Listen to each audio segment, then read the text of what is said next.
아주 옛날 옛적에 커다란 봄 세 마리가 이 땅의 왕이 되기 위해 싸우는 어두운 날 사오되니 지친 그들이 합의를 보니 매운 음식을 잘 먹는 놈이 왕이 되는 건 어떤가. 아이고 이걸 어쩌나. 어차피 고향의 여가 아니더냐. 그러면 가볼까? 안녕하세요. 하이델베어의 정희권입니다. 8월 9일부터 9월 13일까지 저희가 독일 하이델베어사와 함께 만든 스파이시라는 카드 게임 펀딩을 시작합니다. 이 스파이시 펀딩을 소개해 드리려고 이 영상을 만들게 됐고요. 스파이시는 헝가리 게임 디자이너 졸탄 교리의 아이디어를 독일 하이델베어 본사가 퍼블리싱하고 저희가 이 테마와 그래픽을 만들어서 함께 같이 개발한 가족용 파티 게임입니다.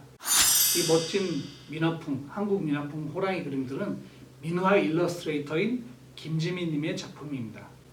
스파이시는 저희가 처음에 이게 되겠어? 라고 의심을 갖고 좀 시작했던 프로젝트였는데 오히려 저희 예상을 뛰었고 독일 현지에서 굉장히 큰 인기를 모았고요. 마침내 보드게임의 아카데미상이라고 할 수 있는 독일 올해의 게임상 슈필데스 야레스 보통 SDJ라고 불리죠. 여기 가족 게임 부분에 추천작에 선정이 됐고요. 그 이후에 1년 동안 25개국에 판매가 됐습니다. 이번 달로 나라 하나가 더 추가될 예정입니다. 하이델베어는 1989년에 만들어진 회사고요. 저하고는 이제 2003년도에 인연을 맺게 됐습니다. 저는 2002년도에 보드게임을 시작했는데 2003년도에 독일의 한국 게임을 갖다가 좀 외국에 소개하기 위해서 갔던 에센 슈필메스라는 행사에서 당시에 하이델베어 대표였던 하랄트 빌츠와 만난 것이 인연이 됐습니다. 당시에 참 인상 깊었던 것이 하이델베어는 이미 업력도 길고 독일 최대 유통 조직을 가진 회사 중에 하나였는데요. 뜻밖에도 한국이나 일본, 그 당시 동유럽 등 상대적으로 잘 안 알려진 국가들의 게임에 대해서도 무척 열린 자세를 갖고 있었습니다. 때로는 좀 모자랄지언정 새롭고 정신 나간 듯한 그런 아이디어들에 대해서, 창의적인 아이디어에 대해서 가능성을 보고 도전하는 그런 자세가 되게 인상적이었습니다. 당시 하이델베어는 이미 독일의 초대형 베스트셀러로서 나중에 전 세계적인 베스트셀러가 된 블로커스나 코드네임 같은 빅네임들을 발굴해서 세계 시장에 소개한 경력이 있었고요. 특히 오늘날 아캄 호러나 디센트 등 수많은 대작 게임들을 출시하고 있는 판타지 플라이트 같은 회사들이 독일에 알려지게 된 게 이 하이델베어를 통해서였습니다. 처음에는 일로 만났지만 같이 게임도 하고 좋은 친구가 돼서 제가 보드게임 일을 갖다 떠나서 한 8년 동안 다른 디지털 게임 쪽 일을 했는데 그 당시에도 그 좋은 관계를 연락하고 지내면서 유지하던 중에 2017년에 제가 슬픈 소식을 듣게 됩니다. 대표였던 하랄트 빌츠가 심장마비로 사망했다는 소식이었는데요. 그 이후에 경영난을 겪던 회사는 세계 최대의 보드게임 유통사인 아스모디의 자회사로 편입되었습니다. 당시에는 제가 이제 온라인 게임에서 다시 보드게임 업계로 돌아와서 여러 가지 시행착오를 겪으면서 어떻게 보드게임을 만드는 회사로서 살아갈 수가 있을까라는 걸 고민하던 중이었는데 당시에 만났던 옛날 하이델베어의 멤버들이 돌아가신 하랄트 빌츠의 레거시, 즉 누구보다 도전적이고 실험적이면서도 다양한 문화와 가능성이 열려 있었던 그 사람의 게임 분야에서 유산을 다시 되살리고 싶어 한다는 것을 알게 됐습니다.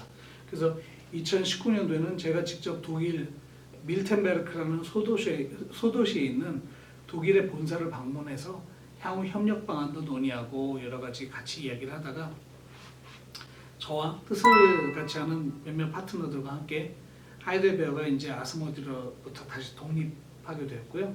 저는 그러면서 하이델베어의 파트너가 돼서 아시아 쪽 사업을 담당하게 됐고 앞으로 하이델베어가 출시할 게임들을 같이 개발하게 됩니다. 그 첫 번째 프로젝트가 이번에 소개하는 바로 이 스파이시 게임입니다. 스파이시 게임은 사람들이 흔히 블러핑이라고 부르는 이제 간단한 파티 게임 종류고요. 거기에다가 그 사람들로 봤을 때는 전혀 새로웠을 한국의 민화를 갖다가 접목을 했어요. 근데 이게 뜻밖에도 굉장히 독일에서 큰 성공을 거둬가지고 외국에서도 반응이 좋았습니다. 그래서 아까 말씀드렸다시피 25개국에 출시가 이제 수출이 됐고요. 그래서 이런 성공을 거둔 이후에는 이런 지금까지 보드게임 분야에서 문화적인 약간 소외 지역이었던 그런 다양한 문화를 소개하는 시리즈를 만들자 이런 결정을 해요. 그래서 그 다음에 아메리칸 네이티브, 우리가 흔히 인디언이라고 잘못 말하고 있죠. 아메리칸 네이티브들의 그런 미술, 그리고 아프리칸 펑크, 그리고 그 다음에는 옛날 제정 러시아의 그런 전통 문화들을 다시 되살려서 보드게임 새로운 시스템들과 결합하는 그런 시리즈를 만들게 됩니다. 그게 컬처럴 레디언트 시리즈라고 이제 불리게 되었고요.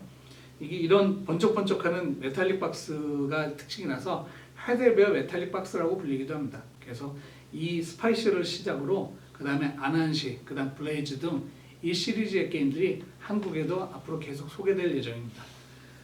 첫 번째 프로젝트였던 이 스파이시의 성공 덕분에 저희는 하이델베어와 신제품 공동 개발을 계속할 수 있게 되었고요. 첫 번째 프로젝트가 성공했다는 게 굉장히 큰 힘을 얻게 됐습니다. 그래서 저희는 이제 새로운 프로젝트뿐만 아니라 하이델베어가 기존에 보유하고 있었던 고유 IP들, 저기 보시면 알라카르테 같은 그런 게임들의 새로운 리메이크 프로젝트도 저희 한국에서 맡아서 진행을 하게 됐어요. 그래서 저희의 바람은 이 가까운 미래 한국에서 아예 처음부터 기획하고 디자인하고 생산한 오롯한 한국 게임으로 슈필데스 야레스를 받고 세계적인 베스트셀러 게임을 만드는 것입니다. 간단한 프로젝트지만 이 게임을 만드는 과정에서 제가 배운 것들이, 오래된 독일 팀들과 일하는 과정에서 배운 것들이 제가 지금까지 오랫동안 한국에서 시행착오를 했던 것보다 오히려 더 많이 더 컸던 것 같습니다. 그래서 앞으로도 이렇게 해외에 먼저 소개를 해서 좋은 결과를 거두고 한국에 이제 금이한영에서 출시하겠다는 그런 생각을 같이 계속 갖게 됐고요. 앞으로 이런 프로젝트들을 지속할 수 있도록 우리 처음 선보이는 스파이시를 많이 응원해 주시고 주위에 많이 공유해 주신다면 대단히 감사하겠습니다. 감사합니다.